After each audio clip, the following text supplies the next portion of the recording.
News at 8 में आपका स्वागत है। मैं हूं शारिक खान। खबर सबसे पहले मुंबई से। मुंबई में जुहू बीच के पास समंदर में डूबने से एक शख्स को बचा लिया गया। 4 लोगों की तलाश अब भी जारी है, जिनकी तलाश के लिए सर्च ऑपरेशन चलाया जा रहा है। इस पर ज्यादा जानकारी के लिए हमारे साथ हमारे सहयोगी सोहित मिश्रा जुड़ रहे हैं। सीधे उनके पास चलते हैं और उनसे इन खबर पर अपडेट लेते हैं।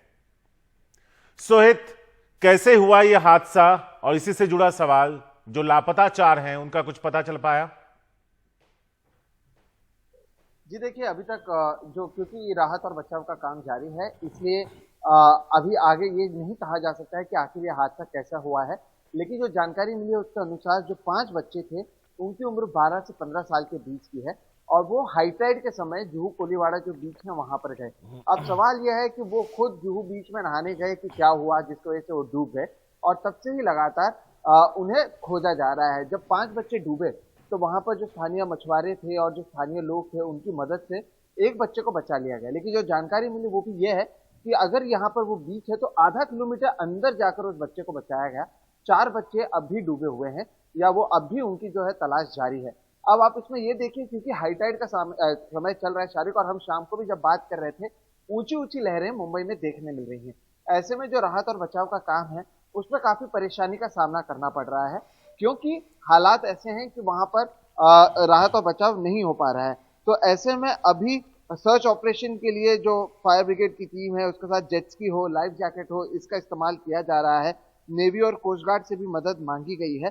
तो अभी ये जो पूरा मामला है, ये जो पहली बार सामने आया, शाम 5:30 बजे की ये घटना है, तब से ही राहत और बचाव का काम जारी है। जेटस्की भी मौजूद है और साथ ही साथ लाइफ जैकेट्स का भी इस्तेमाल किया जा रहा है। लेकिन क्योंकि हाईटाइड है तो राहत और बचाव के काम में कुछ परेशानी जरूर आ रही है। एक बच्चे को बचा लिया गया है और 4 की जो राहत और बचाव का काम है वो लगातार जारी है। शुक्रिया सोहित इस पूरी जानकारी के लिए। इस खबर पर उम्मीद की जानी चाहिए कि लापता 4 बच्चों तक पहुंचा जा सके जल्द से जल्द। अरब सागर में उठ रहे चक्रवाती तूफान बिपरजॉय की दिशा बदल गई है। ऐसे में गुजरात के लिए खतरा बढ़ा है। पहले बिपरजॉय पाकिस्तान के समुद्री तट की तरफ बढ़ रहा था, लेकिन अब थोड़ा पूरब की ओर मुड़कर यह उत्तरी गुजरात तट की तरफ आ रहा है। अनुमान है कि यह तूफान गुजरात के तट से 15 जून को टकराएगा।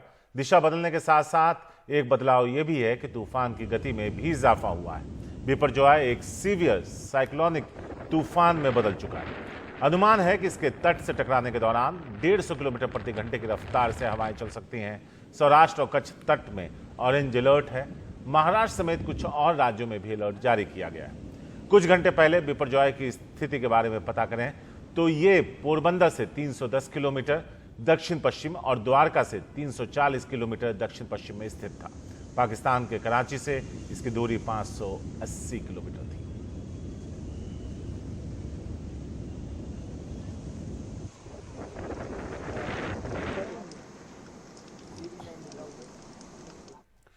भोपाल में सतपुड़ा भवन में आग लगी है।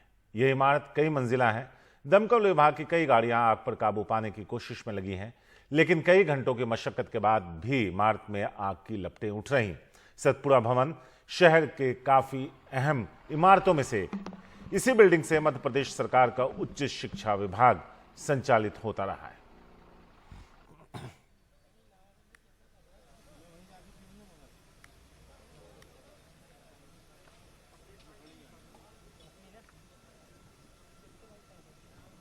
थर्ड फ्लोर से स्टार्ट होके चौथे, पांचवें, छठे फ्लोर तक पहुंची है। सभी पे अलग अलग हमारी टीम लगी हुई है। बहुत जल्दी कंट्रोल। जनहानि कोई भी नहीं हुई है। कब तक काबू पा लेंगे? देखिए, 22 फायर टेंडर है, भेल की टीम है, नगर निगम की टीम है, हमारी पुलिस की टीम है, एरोड्रम की भी हम लोगों ने वो करी है, टीम बुलाई है। बड़ी संख्या में संसाधन पर्याप्त संख्या में लगे, पर्याप्त संख्या में टीम है। आग का चूंकि दायरा थोड़ा ज्यादा है इसीलिए समय लग रहा है। तो यहां आपको बता दें कि अहम इमारतों में से एक और उसमें लगी है आग। उसे बुझाने की कोशिशें चल रही हैं, लेकिन अब तक इसमें कामयाबी नहीं मिली है। मध्य प्रदेश सरकार का उच्च शिक्षा विभाग यहां से संचालित होता है, तो ऐसे में कई सारी ऐसी फाइलें, दस्तावेजें वहां होती हैं जिसका नुकसान होता हुआ दिख रहा है। आग लगने की वजहों का अभी तक पता नहीं चल पाया है। घंटों से ये इमारत धधक कर जल रही है। इसे बुझाने की कोशिशें की जा रही। ये हम आपको लाइव तस्वीरें दिखा रहे हैं, जहां आप अंदाज़ा लगा सकते हैं कि आग किस बड़े पैमाने पर लगी है। नीचे से होती हुई ये ऊपर की मंजिल तक पहुंची है। फायर ब्रिगेड की कई गाड़ियां वहां मौजूद हैं जो आग बुझाने की कोशिशों में लगी हैं, लेकिन अब तक इसमें कामयाबी नहीं मिल पाई।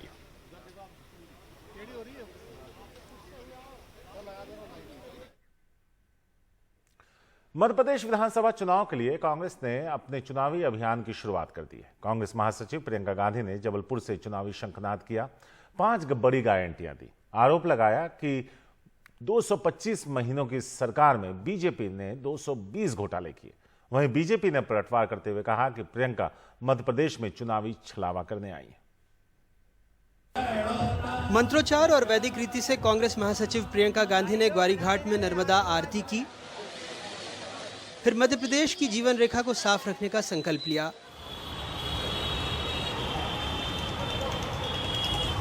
इस दौरान शहर में गदा और मंच पर हनुमान जी भी दिखे जो मेरठ से आए थे। साक्षात हनुमान जी ग्वारीघाट में। हनुमान जी ने मेकअप लगाया हुआ है और मास्क पहना है, तो शायद बोल नहीं पाएंगे, बोलने में दिक्कत हो रही है। धार्मिक आयोजन है तो इसलिए देखिए, भगवान का अगर दृश्य हो जाए तो इससे अच्छी और क्या बात है सर। अच्छा, हालांकि कांग्रेस ने कहा ये उनकी मान्यता है, धर्म का राजनीतिक इस्तेमाल नहीं। नर्मदा जी हमारी आस्था का प्रतीक है, ये हमारी माता है। यहाँ हमारे बुजुर्गों के फैमिली मेंबर्स का अस्थि विसर्जन होता है, तो यहाँ से अगर हम अपना चुनाव का बिगुल बजाते हैं प्रार्थना के साथ, इससे बड़ी चीज और क्या हो सकती है। बजरंगबली और गदा भी दिख रहे हैं पूरे। अरे ये तो नर्मदा का आकार है भाई। नर्मदा आरती के बाद प्रियंका ने गोंड रानी दुर्गावती की प्रतिमा पर माल्यार्पण किया।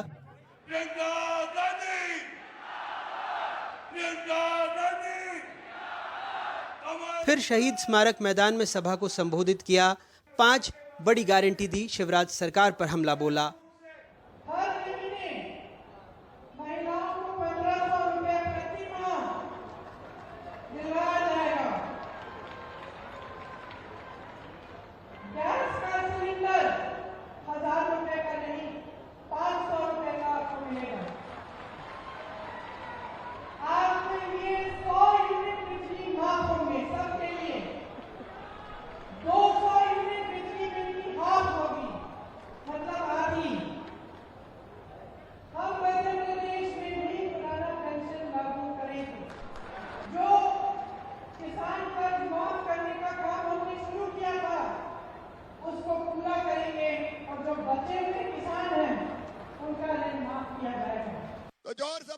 इधर मुख्यमंत्री शिवराज सिंह चौहान ने 2 दिन पहले जबलपुर में ही कांग्रेस के नारी सम्मान में 1500 रुपए महीने पर दहला मारते हुए कहा था कि वो लाडली बहना में 1000 रुपए नहीं बल्कि धीरे धीरे 3000 रुपए हर महीने देंगे। मैंने कहा था 1000, तो 1000 आज दे रहा हूं कि नहीं? अरे जोर से बोलो। और अब मैंने कहा है कि धीरे धीरे बढ़ा के 3000 करूंगा, तो 3000 भी अपनी बहनों दूंगा। जबलपुर हरिशंकर परसाई जी का भी शहर है, जिन्होंने कभी लिखा था, जब धर्मशास्त्र अर्थशास्त्र के ऊपर चढ़ बैठता है तो गोरक्षा आंदोलन का नेता जूतों की दुकान खोल लेता है। अब इसे 3.5 लाख करोड़ रुपए के कर्ज में डूबे मध्य प्रदेश और नेताओं के लगातार वायदों से समझ लीजिए समझ आ जाएगा। जबलपुर से अपने सहयोगी संजीव चौधरी और कैमरा पर्सन रिजवान खान के साथ अनुराग द्वारी, एनडीटीवी इंडिया। भविष्य के प्रधानमंत्री को लेकर गृह मंत्री अमित शाह के एक बयान पर तमिलनाडु के मुख्यमंत्री एम.के. स्टालिन ने दिलचस्प प्रतिक्रिया दी है। उन्होंने कहा कि उनको इस बात को लेकर अचरज हुआ है कि अमित शाह प्रधानमंत्री मोदी से नाराज क्यों हैं। रविवार को अमित शाह ने तमिलनाडु के पार्टी कार्यकर्ताओं से कहा बताते हैं कि वो इतनी मेहनत करें कि भविष्य में तमिलनाडु का कोई नेता प्रधानमंत्री बने। इस पर स्टालिन ने आज सलेम में कहा कि वो इस सुझाव का स्वागत करते हैं, लेकिन समझ नहीं पा रहे कि प्रधानमंत्री मोदी से इतना क्यों नाराज है। स्टालिन ने कहा कि बीजेपी तमिलनाडु से किसी को प्रधानमंत्री बनाने का विचार रखती है तो तेलंगाना के राज्यपाल टी सुंदरराजन और केंद्रीय मंत्री एल मुरुगन बेहतर विकल्प हो सकते हैं। उनको लगता है कि इन नेताओं को प्रधानमंत्री बनाने का मौका दिया जाना चाहिए। उन्होंने इस आरोप को भी गलत बताया कि डीएमके ने 2 बार दक्षिण से प्रधानमंत्री बनने में बाधा डाली।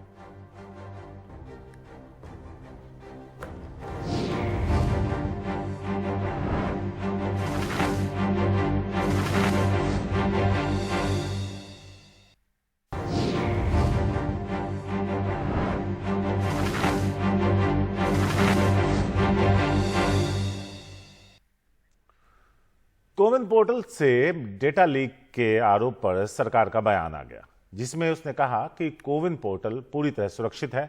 सरकार का कहना है कि टेलीग्राम बॉट का डेटा शायद पहले का है और कोविन से कोई डेटा लीक नहीं हुआ है।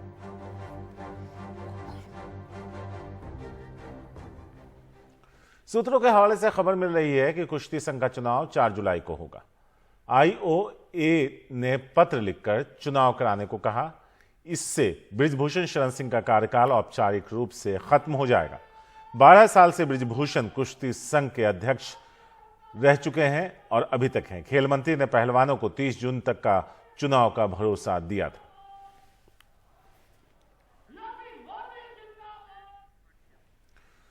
हरियाणा में सूरजमुखी के लिए MSP की मांग को लेकर किसान प्रदर्शन कर रहे हैं। उन्होंने दिल्ली चंडीगढ़ नेशनल हाईवे को जाम कर दिया। किसान आंदोलन के चलते ट्रैफिक रूट डायवर्ट किया गया। कुरुक्षेत्र में महापंचायत के बाद किसानों ने पिपली में NH44 को जाम कर दिया। 2 मांगे हैं। जिन किसानों को हिरासत में लिया गया उन्हें छोड़ा जाए और सूरजमुखी के बीजों को तय MSP पर ही खरीदा जाए। दिल्ली से चंडीगढ़, चंडीगढ़ से करनाल, दिल्ली चंडीगढ़ से हिसार, ये सभी रास्ते प्रभावित हैं और इनका रूट बदला गया है।